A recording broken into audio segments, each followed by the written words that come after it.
Hey everyone, Rico Berg, realtor with Bridgeville Real Estate Group here, and I am back with Jon Chan from RBC for our financing series.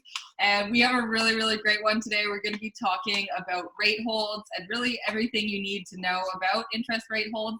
We have a lot of questions about this. Obviously, interest rates are a hot topic right now with them being so low. So I really hope that this video is going to be really valuable for you guys. And I'm going to ask Jon all of the hard and easy questions. So get ready for it.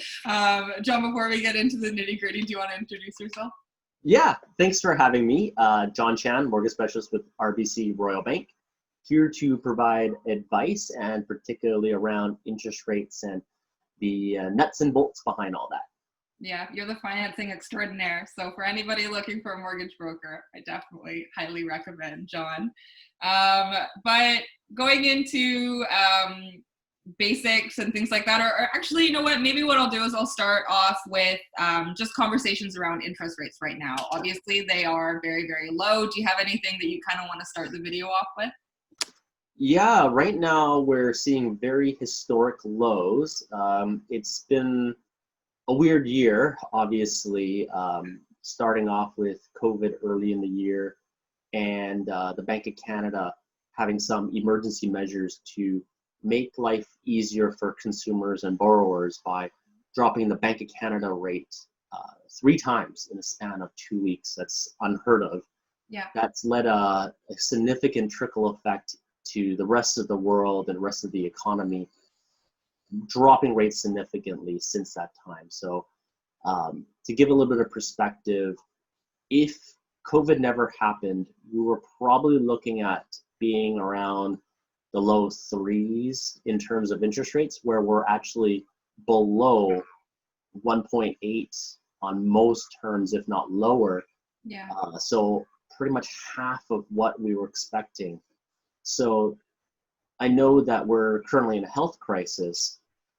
It's still an opportunity to look at how we can benefit now going forward by looking at opportunities to securing interest rates for perhaps that upcoming purchase you were holding off on, but now it's definitely an opportunity to do so. So yeah, historic lows, and probably the case for the next little bit, but we will likely see slow increases over time as we move out of these restrictions, and hopefully with some positive news around the vaccines and such.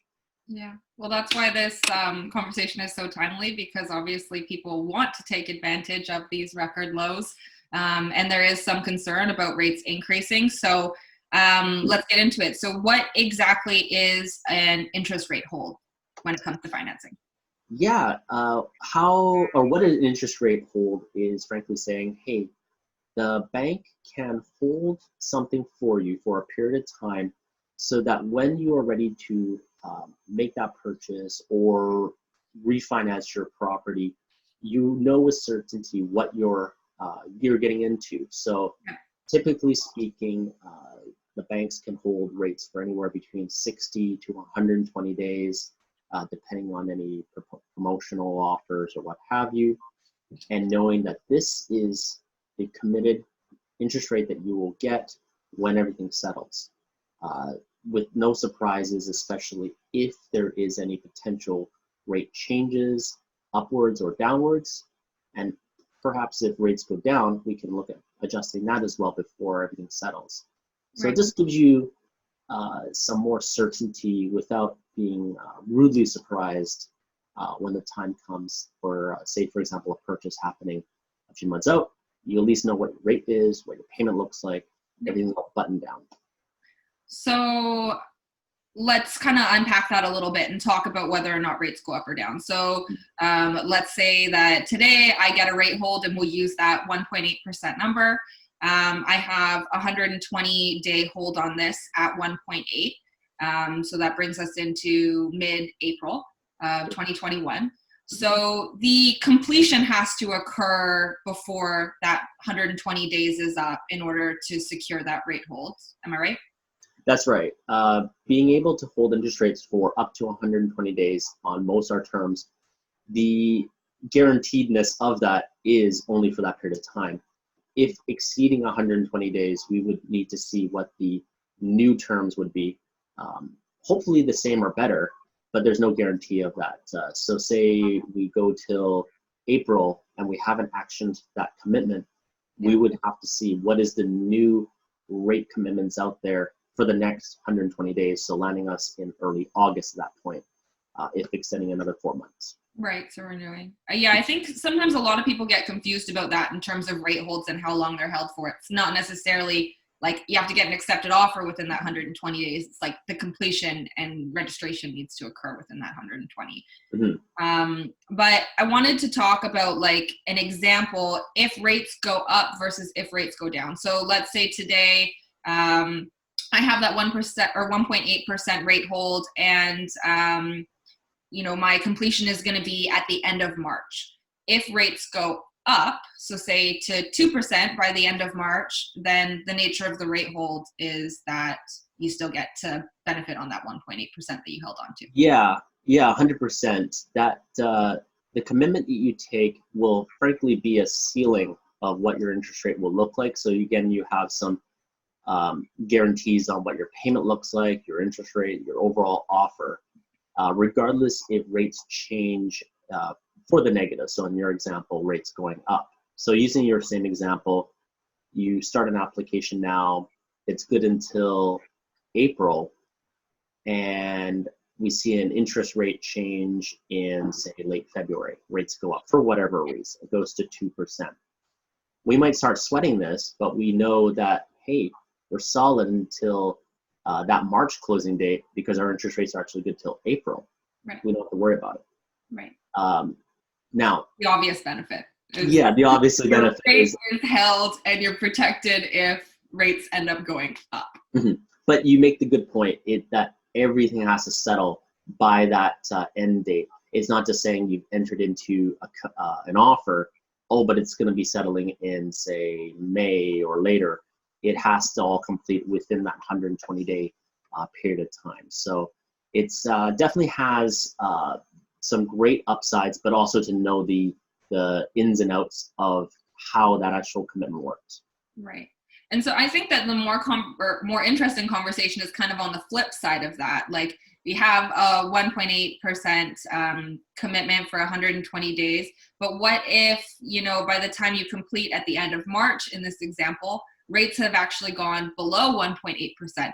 I think that sometimes people have this conception that if they're in a rate hold that they're locked in and committed to that rate. So can you kind of go through that myth and what would happen if rates decrease from when you got your rate hold? Yeah, we definitely want to stay as flexible as possible until the latest moments of your application, because we do need to finalize the details at some point prior to issuing all the instructions to your notary public or lawyer of choice.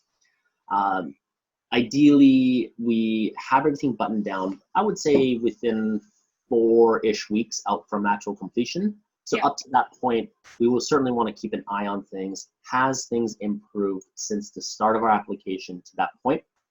This is certainly the case for new construction builder approvals, which we've spoke about in previous videos, where we've guaranteed something 2 years out into the future. Well, we certainly want to see, has there been changes? There's more a likelihood of things changing in that period of time versus 90, 120 days. Less likely that things will change, but you never know. So if it does change for the better, we will definitely want to jump on that. And at least, again, we just mentioned earlier, if things change for the negative, hey, we're good because we have guaranteed ourselves for that 4-month period. Right. So we're always reassessing come, maybe 3 to 4 weeks out from the actual completion day to see if things have improved. Absolutely. Like I said, we definitely want to keep as flexible as possible, but knowing that we do need to finalize things at some point. Our instructions are sent off to your notary public or lawyer of choice. Again, typically 4 weeks out from completion. So we want to have something buttoned down at that point. Yeah. And so, another question that I had is in terms of the mortgage commitment. So when you go through the subject removal process and you have a subject to financing, usually within that period of time or closely thereafter, you're getting a mortgage commitment and it states the rate in there. So when the client goes through and signs that mortgage commitment, at that point, are they committed to that rate? Or even though they've signed the mortgage commitment, are they still able to reassess with you kind of right around the time when they're going to be submitting things to the lawyer, the notary, that 3 to 4 week mark? Yeah, I'd like to say that it sets at least a benchmark commitment. Right. And then we'll be flexible to make some changes. Now, obviously, we don't want to make too many last minute changes. Right. As we've worked together for a long time, we like to have everything in order, no surprises, and ideally not too many last minute changes. Yeah. But at the same token, we absolutely understand that things can change for the positive, and we want to try to benefit from it as much as we can. So we'll say, hey, we have this commitment. RBC and myself will stand by you for this application, this rate, this offer, and we'll keep an eye on things between now and time of completion, because we understand that if something does come up, we want to make sure we still honor the best offer possible up to the latest point we can, which is typically, again, finalizing everything, because the notary and lawyers, they don't want to be surprised by another last minute change after everything's signed at that point. So we like to say, hey, at the end of the day, we'll stand by you and be as flexible as possible for you. Yeah. Okay, cool. I think that kind of goes through the basics of a rate hold. If rates go up, but you've held your rate, then you're still guaranteed the rate that you were held at. So that's the obvious benefit. And if rates go down, at the end of the day, you guys are reassessing that within a reasonable period of time and making sure that you take advantage of that lower rate if that ends up being the case. Rate holds are for up to 120 days as a recap, and the completion needs to happen within that rate hold period, not necessarily just your accepted offer. The last thing I kind of want to get into is the actual process of a rate hold. So we talk a lot about pre-approvals and talking to a mortgage broker before you start your purchasing journey. And so can you let us know whether or not you need to get a pre-approval in order to have a rate hold? How does that work? Yeah, typically a rate hold is tied to a pre-approval. That way we have linked your financial situation and having a commitment of an interest rate. The one interesting point to consider is that, well, sure, anyone can get an interest rate hold, but we need to make sure you can qualify for the actual mortgage that goes behind that. If you can't, well, there's no point. Exactly, it doesn't actually mean anything. So we certainly do both together. We get you all pre-approved ahead of time, looking at your income, looking at your credit, all your financial situations, and tied to that, hey, we also have a rate commitment for the next period of time for you, and definitely will honor that when the time comes for what we call a move-in ready property, again, within 120 days. We do have some specialized programs for our builder programs for something that's like such as a pre-sale a couple of years out. Those are done a little differently, but in a similar scope of things, we do hold interest rates for a period of time so that you have that peace of mind knowing that the bank will stand by you and will adjust things as we get closer and closer to completion, whether it be within 120 days or a few years out for a pre-sale. So application first ties to the actual rate hold, because frankly speaking, you need to know you can actually get the mortgage that goes behind that rate approval. Yeah. And like we always talk about how important planning is when you're purchasing a home. And I really think that pre-approvals are so, so important and really should be the first step of anybody that's looking to buy, because first of all, you want to know what you can afford so that you don't just waste time looking at all these properties only to realize, oh crap, I can't actually afford that, or I don't like the size of the mortgage payment. And I think that's why it's so valuable to have a mortgage broker that does that pre-approval and runs those numbers, and of course takes in the benefit of a rate hold, especially as we're kind of concerned about rates increasing and wanting to take advantage of the low market right now. So yeah, I think that is the bulk of my questions. I hope that this video was helpful for you guys and answers everything you need to know about rate holds. And definitely, if you are looking to buy something, like talking to a mortgage broker is really, really important. Getting that pre-approval, knowing what you can afford, and exactly what that process is going to look like.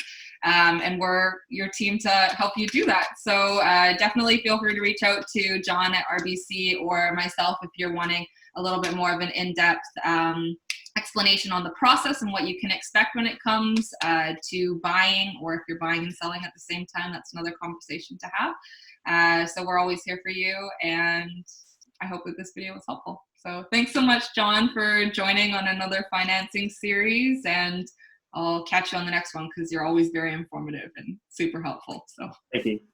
okay, thank you. Bye. Bye.